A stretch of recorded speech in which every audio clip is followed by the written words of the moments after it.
Should you back Slay the Spire? No, but let me tell you why, because my name is Sam, this is Should You Back It, and I'm here to help you crowdfund with confidence. Slay the Spire, the board game, is a cooperative deck building game where you'll craft a unique deck, encounter strange creatures, discover relics, and hopefully become strong enough to slay the Spire. The core set pledge is coming in at a hefty £87 or $100, and it's at the time of recording this well on its way to breaking $1 million in pledges.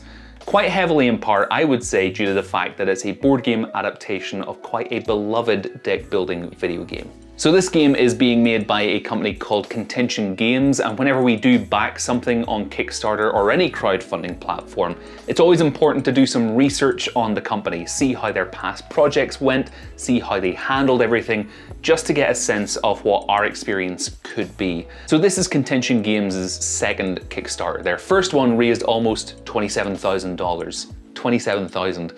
Like I said, this one looks on track to break 1 million, which is a massive well done to them. It's always great to see new companies doing really well, and that's something to be celebrated. Now, from what I've read from their backers of their first Kickstarter, not only are they incredibly happy with the game they received, it seems that the customer service on the whole was good. Contention have been pretty good at replying to customer queries, and in some cases actually going out of their way to solve issues. So from a risk assessment point of view, they seem okay. So let's talk about gameplay. The way that this board game works is that you'll pick one of 4 slayers who all have a slightly different play style and work your way through what is classed as acts. Acts are multi-branch maps in this game which not only add variety in each of your playthroughs, but will dictate the kind of encounters you'll have. As you complete one act, you move on to the next one, difficulty increasing each time. When you come across enemies, you'll draw 5 cards from your Slayer deck and spend energy to play those cards, overcome your enemies, and move on. Honestly, you're likely watching this video because you have some understanding of what Slay the Spire is, or what a deck builder is, and from what I've seen, this is a really good tabletop port of that game.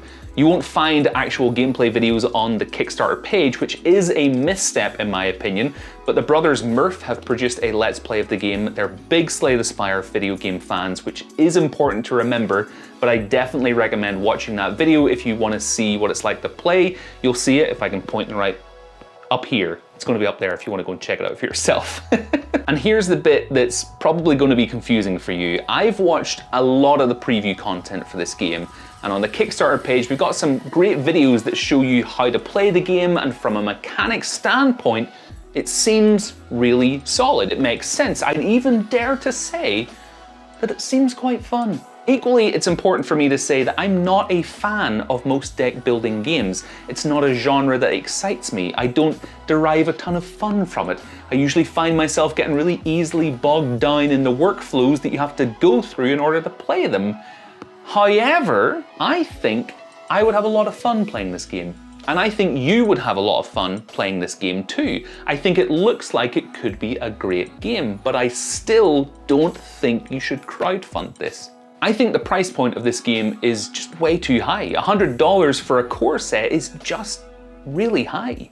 I think the perfect price point for this game would have been $80 or £60, and if it was at that price point, even as someone who isn't a fan of deck builders, from what I've seen and watched of this game, I'd have given it a thumbs up. Now, I know there are licensing fees and all of that, and Contention are more than welcome to charge what they want or what they need to charge, but as it stands, this does not get a thumbs up recommendation from me.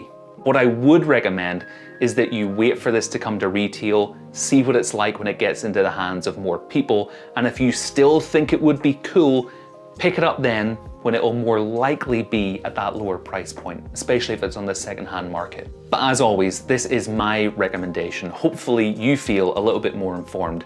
If you found it helpful, I would love it if you could hit the subscribe button. I'm a new channel and your support really does help.